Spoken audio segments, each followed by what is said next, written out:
구독자님 안녕하세요. 반갑습니다. 오늘 영상 주제는 바로 치과치료 실손보상에 관한 완벽 정리입니다. 치과 진료비를 과연 내 실손보험으로 보장받을 수 있는 건지, 또 치료비가 많이 드는 임플란트 할 경우 수술비 보상이 어떤 보험에서 해당이 되는지, 이런 부분 헷갈리신 적 많으셨죠?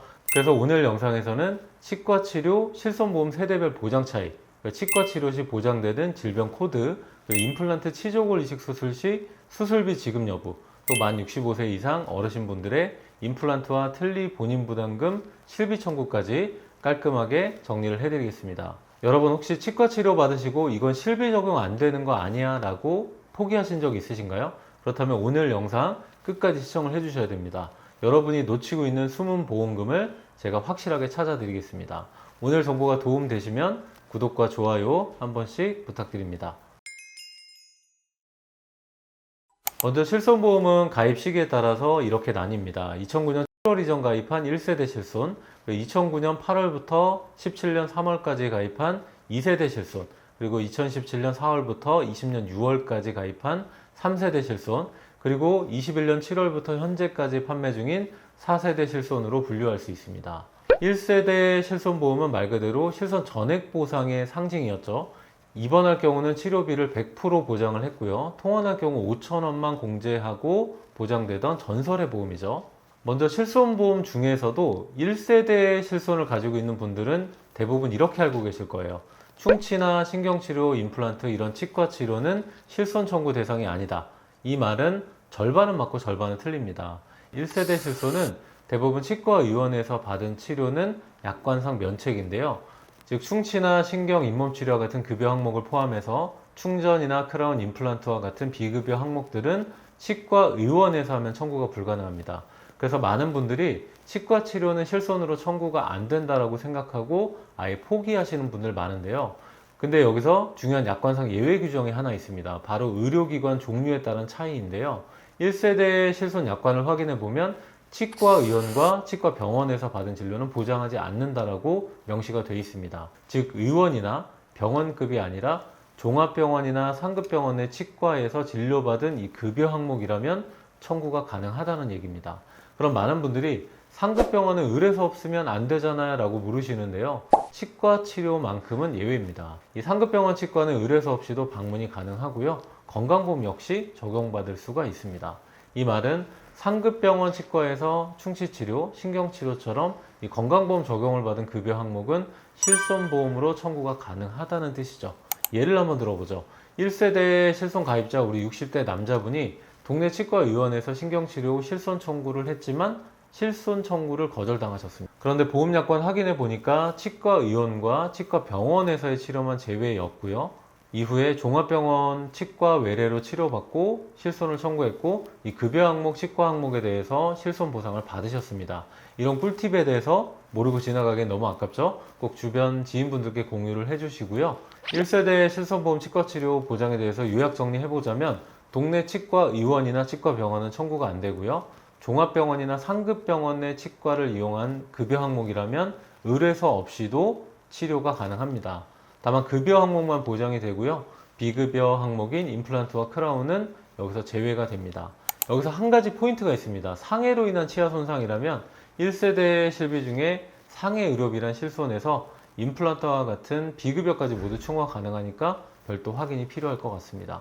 지금이라도 보험증권 다시 한번 꺼내 보시고요. 2009년 8월 이전 실손 가입자이신 분들은 치과치료 청구에 대해서 놓치지 않으시길 바랍니다. 그런데 2009년 8월 이후 가입한 2세대 실손부터는 상황이 조금 달라졌죠. 이 건강보험 적용이 되는 이 급여 항목 치료비는 치과의원을 포함한 이 급여 항목 치과 진료도 청구가 가능해졌습니다. 예를 들면 치주질환, 치석제거, 스케일링, 신경치료, 충치치료 이렇게 건강보험 급여 적용되는 항목이라면 청구가 가능해진 거죠. 단 여전히 비급여 항목은 보장이 안 됩니다. 즉 미용 목적의 교정이나 라미네이트는 물론이고요. 충전이나 크라운 치료, 임플란트, 틀니 등의 비급여 치료비는 청구가 불가능합니다. 그리고 실손보험 청구는 질병 코드 기준으로 구분할 수 있는데요. 치과치료 관련 주요 질병 코드는 다음과 같습니다. K00에서 K08과 같은 치과 질환은 급여 항목은 당연히 청구가 되고 비급여는 청구가 제외가 되고요.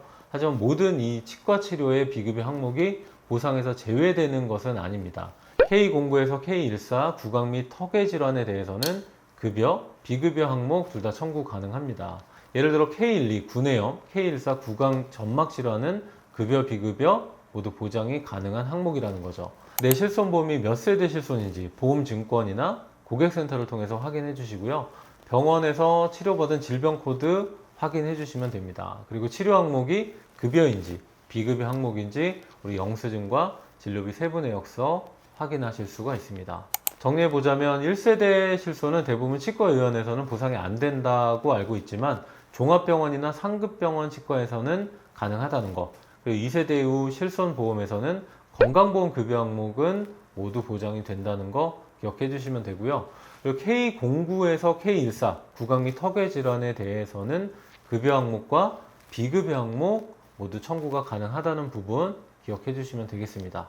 그리고 또 한 가지가 있습니다. 만 65세 이상 우리 어르신분들 중에서 임플란트와 틀니 치료 건강보험 적용을 받아서 치료받은 분 있으시죠? 많은 분들이 임플란트와 틀니 비용은 무조건 실비에서 청구가 불가능하다고 생각하시는데요. 그런데 이건 역시 절반만 맞는 이야기입니다. 보험 광고는 심의 기준을 준수하였으며 유효기간은 심의일로부터 1년입니다. 특히 65세 이상이라면 국가에서 임플란트와 틀니 치료 중 일부는 건강보험을 적용을 해주기 때문에 이 일부 급여 항목 의료비에 포함이 되는데요. 이런 경우가 바로 실비로 보상이 가능한 항목입니다. 건강보험 적용 시 본인 부담금 30% 정도가 발생하는데 평균 30만 원 수준의 급여 항목 본인 부담금이 발생합니다. 그리고 이 실비통원 한도 내에서는 당연히 이 급여 항목이기 때문에 100% 청구하실 수 있는 거죠. 이걸 몰랐으면 못 받았을 돈이죠. 그리고 임플란트 진행 중에 잇몸이 약해져서 치조골 이식 수술을 받는 경우도 많은데요.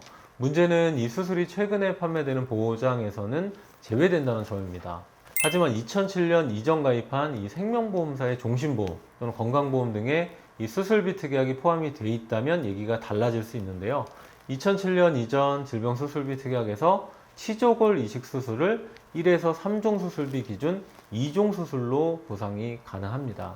실제로 제가 상담을 하면서 이 수술비 30만원, 100만원 이렇게 찾아드린 경우가 많습니다. 한 가지 아셔야 될 부분은요, 임플란트 했다고 무조건 보험금 청구할 수 있는 건 아니고 잇몸이 약해져서 치조골 이식 수술을 받은 경우만 수술로 인정을 받을 수가 있는 거고요.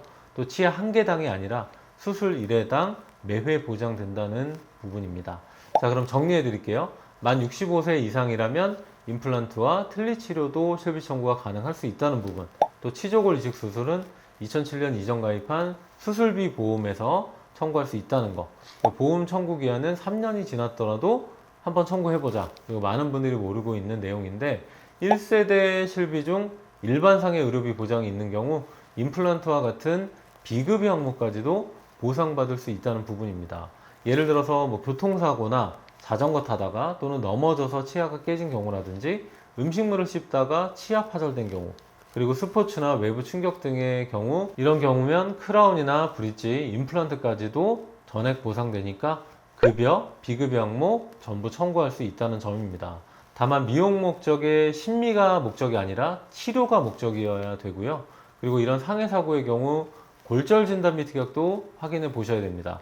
혹시 내 보험에 치아 포함한 골절 진단 및 특약이 들어있다면 실손보험 외에도 이 골절 진단비도 수령이 가능합니다. 또 사고로 치아가 깨져 임플란트를 해야 된다는 상황이 되면 이런 경우 상해로 분류될 수 있는데요.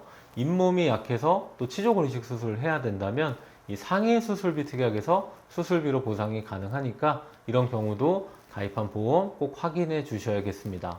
혹시나 이런 경우가 있었다면 지금 바로 증권 확인해서 특약 여부 확인을 한번 해보세요. 그럼 오늘 최종 정리해 드릴게요. 오늘은 실손보험 가입 시기별로 치과 치료 실비 청구 가능한 조건, 그리고 상해로 인한 치아 손상, 임플란트 비급여까지 청구할 수 있는 실비 특약, 그리고 65세 이상 임플란트 실손 적용, 또 치조골 이식 수술비 청구할 수 있는 거, 골절 진단 및 청구까지 한 번에 모두 정리해 드렸습니다. 보험 청구는 제대로 아는 만큼 받을 수 있는 보상이 달라집니다. 혹시라도 3년 안에 치료받은 이력이 있다면 꼭 한번 서류 준비해서 청구 도전해 보시고요. 오늘 영상이 도움되셨다면 구독, 좋아요, 알림 설정까지 한 번씩 부탁드립니다. 또 좀 더 자세한 상담이 필요하신 분들은 댓글창에 오픈 채팅방으로 들어오셔서 문의 주시면 저희가 친절하게 안내해 드리겠습니다. 저희 진짜석에서 보험 분석팀에서는요, 10년 이상의 보험 전문가들이 보장 분석, 약관 검도를 통해서 최적의 플랜을 제안 드리고 있습니다. 도움이 필요하시다면 언제든 연락 주세요. 오늘도 긴 영상 시청해 주셔서 진심으로 감사드립니다. 보험 광고는 심의 기준을 준수하였으며 유효기간은 시민으로부터 1년입니다.